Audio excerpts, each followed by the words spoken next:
Indo British advanced pain clinic నొప్పి మాయం surgery దూరం ఫర్ అపాయింట్మెంట్స్ 9155515563. నమస్కారం, వెల్కమ్ టు ఐ డ్రీమ్. ధర్మ మార్గం విత్ విజిత కార్యక్రమానికి స్వాగతం.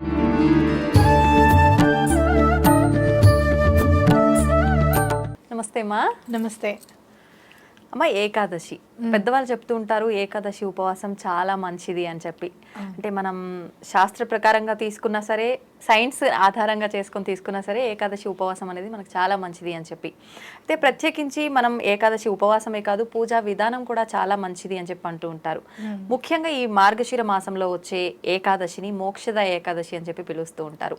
అంటే పేరులోనే ఉంది మోక్షం అని చెప్పి. అంటే ఈ ఏకాదశి పూజ చేయటం వల్ల మనం మోక్షాన్ని పొందే అవకాశం ఉంటుందా? ఏంటమ్మా అసలు దాని విశిష్టత గురించి తెలియచేయండి. ప్రతి ఏకాదశికి కూడా సాక్షాత్తు కృష్ణ భగవానుడే యుధిష్ఠిరుడికి చెప్తూ ఉంటాడు అనమాట, ఇది చేస్తే చాలా మంచిది, ఈ ఏకాదశి చేస్తే చాలా మంచిది అని చెప్పి.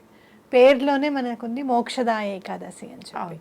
అయితే ఇక్కడ ఏం చెప్తారు ఈ మోక్షద ఏకాదశి నాడు అని అంటే, రాజు చాలా బాధపడుతూ ఉంటాడు అనమాట. తనకి పితృశాపాలు ఉన్నాయా, లేకపోతే తన పెద్దవాళ్ళందరూ కూడా నరకంలో ఉన్నారు, వాళ్ళు సరైన ఆశీర్వాదాలు ఇవ్వలేకపోతున్నారని చెప్పి బాధపడుతూ ఉంటాడు. అప్పుడు ఈ ఏకాదశి నాడు చేస్తే కనుక వాళ్ళకి కూడా మోక్షం అనేది కలుగుతుంది, నీకు సరైన ఆశీర్వాదాలు కలుగుతాయి, అందుతాయి అని చెప్పి చెప్పడము. ఇంటిలిపాది మోక్షద ఏకాదశి నాడు ఉపవాసం ఉండి విధి విధానంగా, ఏకాదశి ఎప్పుడు కూడా ద్వాదశితో కూడిన ఏకాదశి ఉండాలి. ఏమండి నిన్న మాకు చెప్పారండి నిన్నే ఏకాదశి అని చెప్తే అలా కాదు. ఏకాదశి ఏ రోజైతే ద్వాదశి నాడు కూడిన ఉందో అదే ఏకాదశి నాడు చేయాలి. నెక్స్ట్ డే ద్వాదశి గడియల్లో పారణ చేసుకోవాలన్నమాట. అంటే ఈ రోజు సగం ఏకాదశి సగం ద్వాదశి ఉండాలి. ద్వాదశి ఎప్పుడైనా 4 సాయంత్రం 5 రానివ్వండి, కానీ ఏకాదశి ద్వాదశి కలిసి ఉండాలన్నమాట. అలా చూసుకొని ఉపవాసం ఖచ్చితంగా ఉండి పారణ అనేది చేసుకోవాలి.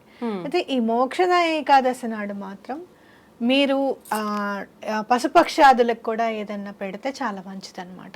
మీరు పారణ చేసే టైంకి పశుపక్షాదులకు కూడా ఏదైనా పెట్టాలి. అంటే మీరు చూస్తే గనక మనకి విశ్వంలో కనుక మీరు చూస్తే ఎక్కడైనా కూడా ఎవరికైనా సహాయం చేస్తే అది మనకి రెండింతలై తిరిగి వస్తుంది అని ఖచ్చితంగా చెప్పుకోవచ్చు. అంటే భగవంతుడు అన్ని రూపాల్లోనూ ఉన్నాడు కాబట్టి పశుపక్షాదులకు కూడా ఈ ఏకాదశి నాడు పెట్టడం అనేది చాలా మంచిది అనమాట. అలాగే మీరు యుధిష్ఠిరుడికి చెప్తారు కదా కృష్ణ భగవానుడు, అప్పుడు ఏం చెప్తారు అని అంటే, పితృదేవతలందరికీ కూడా మనం ఉపవాసం చేస్తే కనుక మన లీనియేజ్ ఏదైతే ఉందో, చాలా తాతలు ముత్తాతలు వాళ్ళు ఏదన్నా తప్పు చేయకుండా ఎవరు ఉండరు మనిషి అయి పుట్టిన తర్వాత. వాళ్ళు చేసిన మిస్టేక్స్ ఏవైనా కూడా అవన్నీ కూడా ఆ పాపాలన్నీ కూడా ప్రక్షాళన అవుతాయి అని ఖచ్చితంగా చెప్పుకోవచ్చు. అంటే నువ్వు చేసే పూజ నీకే కాదు, నీ కుటుంబానికే కాదు, నీ పైనున్న వాళ్ళకి తర్వాత రాబోయే తరాలకి కూడా ఉపయోగపడుతుంది అని మనం ఖచ్చితంగా ఈ విధానంతో, అంటే ఈ మోక్షద ఏకాదశి కథతో మనం తెలుసుకోవచ్చు అనమాట. అది మరి ఏ రకంగా ఉండాలమ్మా రోజు పూజ చేసే విధానం? కానీ ప్రత్యేకించి ఏకాదశి రోజు ఎటువంటి ఆరాధన, అంటే ఏ భగవంతుడికి ఆరాధన చేయాల్సి ఉంటుంది? మనకి విష్ణుమూర్తికి సంబంధించింది ఏకాదశి పూజ కాబట్టి విష్ణుమూర్తిని అలాగే లక్ష్మీ అమ్మవారిని ఇద్దరిని కూడా చక్కగా పూజించుకొని ఆ రోజు ఉపవాసం అనేది, అన్నం అనేది అసలు తినకూడదు. సర్వ పాపాలన్నీ కూడా అన్నపురాశిని ఆశ్రయించి ఉంటాయి కాబట్టి ఆ రోజు అన్నం ఎటువంటి పరిస్థితుల్లోనూ తినకూడదు. లేదండి మాకు కొంచెం ఇబ్బందిగా ఉంటుంది, మేము అసలు ఉపవాసం పూర్తిగా ఉండలేము అని అనుకుంటే గనక అన్నానికి సంబంధించింది ఏది తినకుండా మిగతావి ఏమైనా పాలు కానీ పళ్ళు కానీ అట్లాంటివి ఏమైనా కూడా తీసుకోవచ్చు అనమాట. అలాగే నెక్స్ట్ డే ద్వాదశి టైం చూసుకొని పారణ చేయాల్సి ఉంటుంది. పారణ చేసేటప్పుడు తప్పకుండా గుడికి వెళ్ళడము, అందులో మార్గశిర మాసం వచ్చే ఏకాదశి కాబట్టి తప్పకుండా గుడికి వెళ్ళడము, అక్కడ భగవంతుడికి కొంచెం ఏదైనా సమర్పించడం, అక్కడ పశుపక్షాదులకు అనుకున్నాం కదా బయట ఉన్న వాళ్ళకి యాచకులకి ఏమన్నా ఇవ్వడము, అలాగే అక్కడ ఉన్న ఇప్పుడు మీరు చూసే స్ట్రీట్ డాగ్స్ కానివ్వండి ఇంకేమైనా కానివ్వండి అలా చేయడము, అలాగే ఇంటి బయట కూడా పక్షులకి అని చెప్పి కొంచెం బియ్యపు గింజలు కానివ్వండి ధాన్యపు రాశిని ఒక దాంట్లో పెట్టడం, ఇలాంటివన్నీ చేసుకొని పారణ చేసుకుంటే చాలా మంచిది అనమాట. మోక్షము అంటే ఏంటి, అసలు మళ్ళీ అసలు పుట్టుక అనేది లేకుండా ఉండడం అనమాట. అది ఒక్కొక్కసారి ఎలా అంటే ఇది చేస్తేనే మనకి వచ్చేస్తుందా మోక్షం అని అనుకుంటే ఒక్కొక్కసారి ఏమవుతుందంటే నువ్వు ఏ పూజ చేయకపోయినా అనుకోకుండా ఒక గురువు గారి అనుగ్రహం నీకు కలిగిందనుకో, ఆయనే నీ మోక్షానికి దారి చూపిస్తారు. మోక్షము అని అంటే ఫస్ట్ కంచి పరమాచారి గారు గుర్తుకొస్తారు. ఆయన ఒక ఊరికి వెళ్తారనమాట. ఊరికి వెళ్ళినప్పుడు బిల్వదళాలు కావాల్సి వస్తుంది. ఎలా ఇక్కడ ఊరు చాలా అంటే ఏమి ఉండవన్నమాట. బిల్వదళాలు ఎవరు తెచ్చిస్తారు మనకి అని అనుకుంటుంటే రోజు బిల్వదళాలు బుట్టలో ఉంటూ ఉంటాయి. ఎవరు తెస్తున్నారు ఈ బిల్వదళాలు అని చెప్పి ఒకరోజు కాపు కాస్తాడనమాట. పరివారం అంతా వెళ్తుంది కదా స్వామివారితో. కాపు కాస్తే ఆ చిన్న పిల్లవాడిని పట్టుకుంటాడు ఆ బిల్వదళాలు. నువ్వు ఆ బిల్వదళాలు ఇచ్చేదంటే వాడు పాపం భయపడతాడు అనమాట. 12 ఏళ్ళు 13 ఏళ్ళు ఉంటాయి. అయితే ఆ పరమాచారి గారి దగ్గర తీసుకొస్తే నువ్వు తీసుకొస్తున్నావు ఆ బిల్వదళాలు, నీకు ఎలా తెలుసు ఇది బిల్వదళం చెట్టు అని నీకు ఎలా తెలుసు, ఇవి ఎక్కడ దొరుకుతున్నాయి, ఆ చెట్టు అక్కడ ఉంది, అదే బిల్వదళాల చెట్టు అని నీకు ఎలా తెలుసు అని పరమాచారి గారు అడిగితే నాకు అన్నీ మా నాన్న నేర్పించారు. చిన్నప్పుడే మా అమ్మ పోయింది, మా నాన్నే నాకు అన్నీ అవి నేర్పించారు. ఆయన సంగీతం కూడా నేర్పించారు నాకు. ఆయన కూడా పోయాడు అని చెప్తాడు. పాపం సరేలే అని పాట పాడు అంటే పాట కూడా పాడతాడు. తర్వాత ఆయన అడుగుతారు నీకేం కావాలి మరి ఇంత చేస్తున్నావు కదా అంటే ఆ చిన్నపిల్లవాడు ఏమడుగుతాడు తెలుసా, నాకు మోక్షం కావాలి అని అడుగుతాడు. అసలు వాడికి ఏం తెలుసు అని ఆ ఏజ్ లో మోక్షం అని అడుగుతున్నాడు. తల్లుల పెంపకం. ఆయన సంగీతంతో భగవంతుడిని ఎలా ఆరాధించాలి, ఎలా పూజించాలని చెప్పుకుంటూ వచ్చాడు కదా, ఆ పెంపకం అన్నమాట. అయితే సరే అని అంటారు స్వామివారు. ఓకే అని అంటారు. అతనికి ఏం కావాలో అది చూడండి అని చెప్తారు. కొన్నాళ్ళు అయిన తర్వాత అతనికి 50 సంవత్సరాలు ఎంత వచ్చి ఉంటాయి అనమాట. ఈ పరమాచారి గారు కూర్చొని ఆయన ఎక్కడైతే స్నానం చేస్తూ ఉంటారో ఆ కొలంలో 6 సార్లు మునుగుతారు స్పీడ్గా. 6 సార్లు మునిగితే ఆ పక్కన ఉన్న వాళ్ళకి డౌట్ వస్తుంది, ఏంటి ఇలా చేస్తున్నారు స్వామివారు అని చెప్పి బయటకు వచ్చిన తర్వాత ఎందుకు అలా చేస్తారు అని అడుగుతారు. పరివారం అడుగుతారు. అడుగుతున్నప్పుడు ఆయన చెప్తారు, మనం బలానా ఊరికి వెళ్ళాం కదా, ఆ చిన్న పిల్లవాడు మోక్షం కావాలన్నాడు కదా, వాడు పరమపదించాడు, వాడికి ఇంకా 6 జన్మలు ఉన్నాయి, కామాక్షిని అడిగాను మోక్షం ఇమ్మని అని అంటారు. చూడు అంటే మనం అనుకుంటాం ఏమిటి ఒక్క ఏకాదశి నాడు చేసేస్తే మోక్షమా అనుకుంటాం. బిల్వదళాలు తెచ్చిచ్చినందుకు పరమాచార్య గారి అంతటి జగద్గురువులు మోక్షాన్ని ఆ అబ్బాయికి వచ్చేటట్టుగా చేశారు కదా.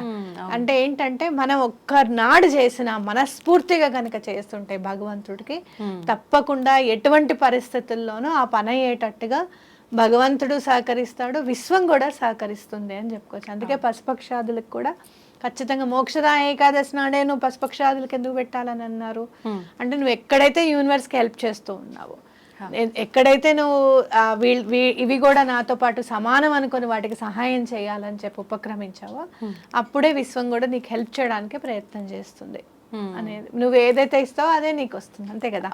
కాబట్టి అది నీకు 2 కాదు 10 వస్తుంది. అలాంటిది ఇంకా ఇలాంటి మంచి రోజులప్పుడు, ఇలాంటి మంచి తిథులప్పుడు ఇంకా కలిసి వస్తుంది అని ఖచ్చితంగా చెప్పుకోవచ్చు. అయితే ప్రత్యేకించి మనం ఏదైనా ఉపవాసాలు ఉన్న రోజు, ప్రత్యేకమైన ఇలాంటి పండగల రోజు, పర్వదినాల రోజు దాన ధర్మాలు కూడా ఎక్కువగా చేయాలంటుంటారు కదమ్మా. అలా ఈ ఏకాదశి రోజు మనం ఏమైనా దాన ధర్మాలు చేయాల్సింది ఉందంటారా? ఇలాంటి ధర్మ సందేహం నాకు మొన్న ఏకాదశికి వచ్చింది. అవునా? నేను పూజ చేసుకుంటున్నాను ఏకాదశి అని, ఉపవాసం ఉండాలి అని అనుకుంటే నాకు అనిపించింది ఎవరైనా గెస్ట్ వస్తారు అని చెప్పి, ఎందుకైనా మంచిది స్వీట్ కూడా తీసుకొని రండి అని చెప్పి ఇంట్లో వాళ్ళకి స్వీట్ తెప్పించి ఇంట్లో పెట్టాను అనమాట. ఇంట్లో వాళ్ళకి చెప్పాను, అది ఓపెన్ చేసి తినేసేయకండి, రేపు పొద్దున నైవేద్యం చూపించి స్వామివారికి చూపించిన తర్వాత ఎవరైనా ఉండనివ్వండి అని చెప్తే నెక్స్ట్ డే నాకు మెసేజ్ వచ్చింది అనమాట, నేను మీ ఇంటికి వస్తున్నాను భోజనానికి అని. మరి ఏకాదశి ఉపవాసం ఇంటికి వచ్చిన అతిథికి తప్పకుండా పెట్టాలి. ఆ రోజు మేము ఏకాదశి అండి ఉపవాసం అండి మేము పెట్టాము అని అంటే కుదరదు. నువ్వు చేస్తున్నావు ఉపవాసం, వాళ్ళు చేయడం లేదు. అందులో ప్రత్యేకంగా నేను వస్తున్నాను అని అంటే భగవంతుడు ఒక స్టేజ్ మనం ఆ భగవంతుడి దారిలో నడుస్తున్నప్పుడు ఒక్కొక్కసారి పెడతాడా పెట్టడా అనేది కూడా చూస్తాడు. మనకి ఇది కార్తీక పురాణం దాంట్లో ఏదో ఉంటుంది కదమ్మా. అయితే పరీక్ష భగవంతుడు పెడతాడు, కానీ పాస్ కూడా ఆయనే చేయించాలి. నేను అదే అనుకుంటా, నువ్వు పరీక్ష పెడితే నువ్వే పాస్ చేయించేసి మనం అది తట్టుకొని నిలబడాలి అని చెప్పి. కాబట్టి అలా మీరు ఎవరన్నా మీ ఇంటికి ఎవరన్నా వస్తే ఎటువంటి పరిస్థితుల్లోనూ వాళ్ళకి భోజనం అందేటట్టుగా ఆ టైంకి అనేది చూడండి. ఉపవాసం ఉంటున్నాము, అయ్యో మేము వాళ్ళు ఉపవాసం అని అంటే వాళ్ళు కూడా తినడానికి ఇబ్బంది పడతారు. అలాంటిది ఏది లేకుండా ముందు వాళ్ళకి భోజనం ఏర్పాటు చేయడం అనేది చాలా ఇంపార్టెంట్. అలాగే మనకి ఒంట్లో బాగాలేదు, మనం ఉండలేం, అలాంటి పరిస్థితుల్లో ఎటువంటి పరిస్థితుల్లోనూ లోపల జీవిని ఇబ్బంది పెట్టి మాత్రం ఉపవాసం ఉండకూడదు అనేది కూడా ఖచ్చితంగా మనం గుర్తుపెట్టుకోవాలన్నమాట. కాబట్టి ఏమైనా టాబ్లెట్స్ వేసుకోవాలన్నా, లేకపోతే డయాబెటీస్ ఉందండి మేము చేయలేమన్న వాళ్ళైనా, అన్నిటికంటే కూడా 2 చేతులు ఎత్తి స్వామికి దండం పెట్టడం అనేది చాలా ఇంపార్టెంట్. అలాగే ఇప్పుడు మనకి మోక్షద ఏకాదశి నాడు చూస్తే కనుక గీతా జయంతి కూడా ఆ రోజు అనమాట. భగవద్గీత అవతరించింది రోజు కూడా, స్వామి అర్జునుడికి చెప్పింది కూడా ఆ రోజే అని చెప్పి మనం తెలుసుకోవాలి. ఆ రోజే గీతా జయంతి అనమాట. కాబట్టి భగవద్గీత అని అంటే భగవంతుడు మనం నడుచుకోవాలి అనేది, మనకి మేనేజ్మెంట్ స్కిల్స్ అనేది ఆయన ముందే చెప్పాడు అనమాట. ఇది ఇలా బ్రతుకు అని చెప్పి. కాబట్టి అసలు భగవద్గీత అంటే ఏమిటి అనేది కూడా మనం తెలుసుకోవడము. అలానే మీరు ఇంట్లో గనక మన ఇంట్లో గీత ఉంటే మనకి ఎంతసేపు భగవద్గీత అని అంటే ఎవరో పోయినప్పుడు వినిపించేది అనేది మనం అనుకుంటుంటాం. అలా కాకుండా భగవద్గీత ఇంట్లో లేకపోతే కనుక తప్పకుండా తీసుకురావడము. అలా తీసుకునేటప్పుడు 2 బుక్స్ తీసుకొని ఒకళ్ళకి ఎవరికన్నా ఆ రోజు మీకు తెలిసిన వాళ్ళకి బుక్ దానం చేయడం, గిఫ్ట్గా ఇవ్వడం అనేది కూడా చాలా ఇంపార్టెంట్ అన్నమాట. అలాగే మీరు ఇంకోటి చూసుకుంటే కనుక గీతలో అసలు ఏం చెప్పారు, అసలు ఏంటి అనేది కూడా ఒక్కసారి అసలు గీతా సారాంశం అని ఉంటుంది బుక్లో ఉంటుంది. గీతా సారాంశం అని ఒక పేజ్లో రాసి ఉంటారు. తప్పకుండా ఎవరిది కొనాలి, ఎవరిది ప్రామాణికము అని అనుకుంటే గీతా ప్రెస్ గోరఖ్పూర్ వాళ్ళది కొనుక్కుంటే మనం అసలు కొనగలమా అనే పరిస్థితి. అంటే అయ్యో ఇంతేనా, ఈ మాత్రానికైనా మనం అసలు ఇన్నాళ్ళు వెయిట్ చేసింది అన్నట్టు ఉంటుంది అనమాట వాళ్ళ ప్రైజ్. ఓకే, కాబట్టి అలా మనం చూసుకొని గీతా సారాంశం ఏంటి అసలు అని తెలుసుకొని ఒక్కొక్క శ్లోకం చదువుకోవడం, ఒక అర్థం తెలుసుకోవడం. అలా నెమ్మదిగా మనం పిల్లలతో చెప్పి నీకు ఇదేం అర్థమైంది, దీన్ని బట్టి నీకు ఈ తాత్పర్యంతో నువ్వు ఎలా చెప్పాలనుకుంటున్నావు అని గనక మనం ఎవ్రీ సండే పిల్లలతో కూర్చొని మాట్లాడితే వాళ్ళ స్కిల్స్ కూడా పెరుగుతాయి. అంటే ఒకటి ఏదైనా అర్థం చేసుకోవడం అంటే మీరు ఒకలాగా అర్థం చేసుకోవచ్చు, నేను ఒకలాగా అర్థం చేసుకోవచ్చు. ఇది ఇలా కదా, ఇది ఇలా కదా అని చెప్పి మాట్లాడుకుంటే ఇంట్లో మామూలుగా భగవంతుడి గురించి మాట్లాడుకుంటుంటే, ఇలా మంచి పుస్తకాల గురించి మాట్లాడుకుంటుంటే అందరికీ కూడా ప్రేమాశయాలు కూడా పెరుగుతాయి. అమ్మ నేను ఇవాళ చెప్పాలనుకుంటున్నాను, నాకు ఇది ఐడియా వచ్చింది, అప్పుడు మొన్న చదువుకున్న నాకు ఇవాళ క్లాస్లో ఇదే సిచ్యుయేషన్ ఎదురైంది, నేను వెంటనే ఆన్సర్ చేయగలిగాను అని చెప్తారన్నమాట. ప్రతి కుటుంబంలో మిస్ అయింది అన్యోన్యత. నలుగురు కూర్చుంటే నలుగురం చక్కగా మొబైల్ చూసుకుంటూ కూర్చుంటాం. నిన్న కూడా మా ఇంట్లో మా వారు తిట్టారు, నేను వెళ్ళిపోతున్నాను పైకి అని చెప్పి. పైకి వెళ్ళిపోయారు, నువ్వు నీ మొబైల్ చూసుకుంటున్నావు, పిల్లలు చూసుకుంటున్నావు, నేను ఎందుకు మరి ఇప్పుడు ఇంకా. అంటే పరిస్థితులు అట్లా ఉంటాయి. ఒక్కొక్కసారి నేను క్లయింట్స్తో మాట్లాడచ్చు, వాళ్ళు సండే కదా ఆడుకుందాం అని అనుకోవచ్చు, కానీ తెలియకుండానే మిస్టేక్ చేస్తుంటాం. లేదు అందరం పక్కకు పెట్టేస్తాం, ప్లీజ్ వచ్చి కూర్చొని మాట్లాడండి అని చెప్పి అడిగిన సందర్భం అనమాట. కాబట్టి అలాంటివన్నీ మిస్ అయిపోతున్నాం. కాబట్టి తప్పకుండా బుక్స్ అనేవి ఇంట్లో ఉండాలి, వాటి గురించి మనం చర్చించుకోవాలి. ఇది నీకు చదివితే నీకేం అర్థమైంది, నాకు ఇది అర్థమైంది అని చెప్పడం అనేది చాలా ఇంపార్టెంట్ అనమాట. కాబట్టి కేవలం మంచి రోజులు అనేవి మన ఇంట్లో కూడా మంచి వాతావరణం ఏర్పరచుకోవడానికి ఉపయోగపడే విధంగా ఉండాలి. ఏదో మనం పూజ చేసుకుంటున్నాం కదా, ఇవాళ ఉపవాసం ఉన్నాం కదా, రేపు పారాయణ చేసేసాం కదా అని డ్యూటీ లాగా కాకుండా, అరే ఇవాళ గీతా జయంతి కదా, ఇవాళ మనం ఏం చదువుకున్నాం, గీత గురించి మన పిల్లలకి ఏం తెలుసు అసలు అనేది చాలా ఇంపార్టెంట్. ముఖ్యం, మనం తెలుసుకోవాలి, ఆచరణలో పెట్టాలి కూడా. అయితే ఎలాగో టాపిక్ వచ్చింది కాబట్టి భగవద్గీత అనగానే ఇప్పుడు కాలంలో కొంచెం అవగాహన వస్తోంది అందరిలో, కానీ ఇంతకుముందు అయితే వయసు పైబడిన వాళ్ళు మాత్రమే ముందు పెట్టుకొని చదవడము, అయిపోగానే మళ్ళీ పూజ గదిలో పెట్టడము, ఇలా చూసేవాళ్ళం. ఇప్పుడు ప్రతి ఒక్కరి ఇంట్లో ఉన్నా కూడా పూజ రూమ్కి మాత్రమే అంకితం, దాన్ని తీయటం చదవటం ఏం ఉండదు. అయితే చదవాలంటే నియమాలు ఎక్కువగా పాటించాలని చెప్పి, ఆ వయసు వాళ్ళు మాత్రమే చదవాలని చెప్పి రకరకాలుగా ఉంటుంది. నిజంగా వయసుకు పరిమితం ఉందంటారా? లేదు, చిన్నప్పటి నుంచి చదవాలి. నన్ను అడిగితే చిన్నప్పటి నుంచి భగవద్గీత చదవాలి. ఎందుకనంటే మీరు చూస్తే కనుక అదర్ కంట్రీస్లో అసలు ఖచ్చితంగా భగవద్గీత అనేది చాలా ఇంపార్టెంట్, అది ఒక లెసన్గా కూడా చెప్పడం అనేది మనం చూస్తూ ఉంటాము. చాలా మేనేజ్మెంట్కి సంబంధించిన, ఎంబీఏకి సంబంధించిన కాలేజెస్లో అయితే ఇది ఖచ్చితంగా మీరు చదవాలి, దీని సారాంశం అంటే ఏంటో తెలుసుకోవాలి అని కూడా మేనేజ్మెంట్ స్కిల్స్ అన్నీ కూడా భగవద్గీత ద్వారా మనకి అలవడతాయి అని కూడా చెప్పడం జరిగింది. మనం ఎప్పుడు కూడా అవతల వాళ్ళు చెప్పిన తర్వాత నేర్చుకోవడం అనేది కొన్నాళ్ళుగా అలవాటైపోయింది మనకి. అంటే దైనందిన జీవితాల్లో మీరు చూస్తే గనక స్వాతంత్రం తర్వాత మళ్ళీ సెటిల్ అవ్వడము, మా ఫాదర్ వాళ్ళు వచ్చేటప్పటికి కాస్త ఉద్యోగాల్లో సెటిల్ అయ్యి పర్వాలేదు ఎర్న్ చేసుకుంటున్నారు అనడం, వాళ్ళ అర్నింగ్ లోనే పడిపోవడం. మా పేరెంట్స్ అర్నింగ్ లోనే పడిపోవడము, అది కాదు ముందు బ్రతకాలి అని అంటే ముందు నువ్వు చదవాలిరా, ఈ చదువులు కాదు అని చెప్పి పక్కన పెట్టడం, ఇవన్నీ కూడా వీటి వల్ల అలవడినవి. అంటే మనం ఏదో వదిలేద్దాము అది మనకి పనికిరానివని కాదు, సమయం అట్లా చేసింది అని ఖచ్చితంగా చెప్పవచ్చు. కానీ ఇప్పుడు మాత్రం అలా కాదు, అవి కూడా ఇంపార్టెంట్ అనేది మన పిల్లలకి మనం తెలియజెప్పాలి.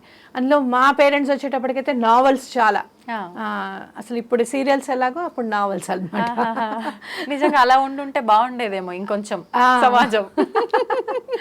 నావెల్స్ చాలా డిస్టర్బ్ చేసేసాయి. మా అమ్మ వాళ్ళు చెప్పేవాళ్ళు అనమాట, తెలియకుండా చదివేవాళ్ళం మా పేరెంట్స్ కి, మేము అప్పుడు తెలిసేది కాదు మాకు అని చెప్పిన సందర్భాలు కూడా ఉన్నాయి కొన్ని, మా అమ్మ వాళ్ళ ఫ్రెండ్స్ కానీ వాళ్ళు కానీ. కాబట్టి ఇప్పుడు అలా కాదు, కాబట్టి ఇప్పుడు అన్ని ఏం అక్కర్లా, ఒక బుక్ అక్కర్లా, ఒక క్యాల్కులేటర్ అక్కర్లేదు, ఒక అలారం అక్కర్లేదు, చేతిలో ఫోన్ ఉంటే చాలు, ఇంకేం అవసరం లే.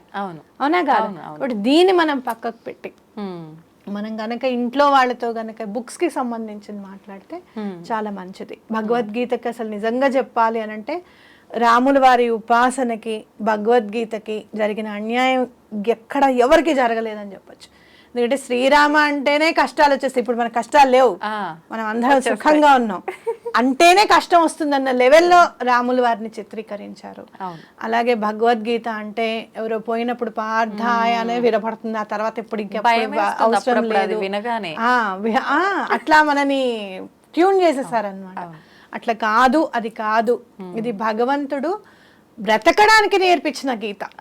నేనేం చేయలేకపోతున్నాను, చుట్టూ ఉన్న వాళ్ళందరేమో నా అన్నలు, వీళ్ళనా నేను చంపి నేను రాజ్యం తీసుకోవాల్సింది, అసలు ఇంతమంది చనిపోతున్నారు, ఇప్పుడు సైనికులు ఉన్నారు, వాళ్ళు అసలు ఎందుకు చనిపోవాలో తెలియదు, వాళ్ళు కేవలం పని చేస్తున్నందుకే కదా, ఇవన్నీ నేను చేయలేకపోతున్నాను అశక్తుడైనప్పుడు సవ్యసాచి రెండు చేతుల్లో బాణాలు వెయ్యాలి అంటే మనం ఇప్పుడు మీరు నేను మిమ్మల్నే చూడగలను, మీరు నన్నే చూడగలరు, మీరు కనీసం మీరు పక్కకు చూసినా నా ఫోకస్ పోతుంది, ఎందుకు చూస్తుంది ఈ అమ్మాయి అన్నని డౌట్ వస్తుంది, ఆగాల ఏమన్నా మాట్లాడేదని అని అనిపిస్తుంది. అలాంటిది సవ్యసాచే రెండు చేతులతోనూ రెండు బాణాలు వేసి అవతల కరెక్ట్ గా కొట్టగలడు అనమాట. అలాంటి వాడికి కూడా మనసు ఛిద్రమైపోయింది, మనసు ఛిద్రం అయ్యేసరికి ఫోకస్ పోయింది. అలాంటి వాడికి భగవంతుడు నుంచోబెట్టి వినేవాడు ఒక్కడైనా, మనం 10 మంది వింటున్నాం లేదా కొంచెం కాస్త కామ్గా ఉంటారా నేను మాట్లాడుతున్నానని చెప్తాం. అవును, అలాంటిది అంత మంచి క్లాస్ తీసుకునేటప్పుడు ఆయన ఒక్కడే స్టూడెంట్, అవునా, బట్ స్టిల్ ఒక్కటి కూడా పొల్లుపోకుండా ఆయన అన్ని చెప్పారు అని అంటే ఎవరి కోసం చెప్పారు? అంత సవ్యసాచి మనసు ఛిద్రమైపోవాల్సిన అవసరం ఏంటి? మన కోసం కాదు, రేపు భావితరాలు ఎలా బ్రతుకుతాయి, ఇలాంటి పరిస్థితులు ఉన్నప్పుడు ఎలా బ్రతుకుతాయో భగవంతుడి నుంచే మనం గీత చెప్పిద్దాము అని చెప్పి ఆయన అలా అయ్యాడేమో. అయ్యో లేదు నేను చెప్పకపోతే ఎలా బ్రతుకుతారని భగవంతుడికి ఎంత కరుణో చూడండి. అందుకే సొల్యూషన్ ముందు పుడుతుంది క్వశ్చన్ కంటే కూడా. అర్థమైందా మీకు? కాబట్టి అది మనం అంత ప్రేమతో భగవంతుడు ఇచ్చిన దాన్ని కేవలం మనం మూఢనమ్మకాలతో దూరం చేసుకుంటున్నాం అనేది మనం గుర్తుపెట్టుకోవాలి. కాబట్టి తప్పకుండా మోక్షదా ఏకాదశి నాడు మోక్షం ఎప్పుడయ్యా వస్తుంది అంటే నువ్వు బుక్ కొని ఇంట్లో పెట్టి నీ పిల్లల చేత చదివించినప్పుడు, నువ్వు ఉపవాసం ఉన్నావా లేదా అనేది కాదు ఇంపార్టెంట్. అది నిజంగా వాస్తవం చెప్పారమ్మా. ప్రస్తుతం బుక్ ఉందా అంటే ఉంది తప్ప దాన్ని తెరిచి చూసామా, అందులో అసలు ఏముంది, మనకు ఉపయోగపడుతుందా లేదా, ఇదంతా పక్కన పెడితే ఈ ఆలోచన లేదు. ఎంతసేపు హిందూ ధర్మం అనగానే ఒక మూఢనమ్మకం, భగవద్గీత ఇవి అనగానే ఏముందిలే సోది అనుకునే వాళ్ళు కూడా ఉన్నారు ప్రస్తుత రోజుల్లో. అలాంటివన్నీ తీసి పక్కన పెట్టి మీరు చెప్పినట్టుగా చేస్తే నిజంగా చాలా బాగుంటుంది. నమస్తే అమ్మా. నమస్తే.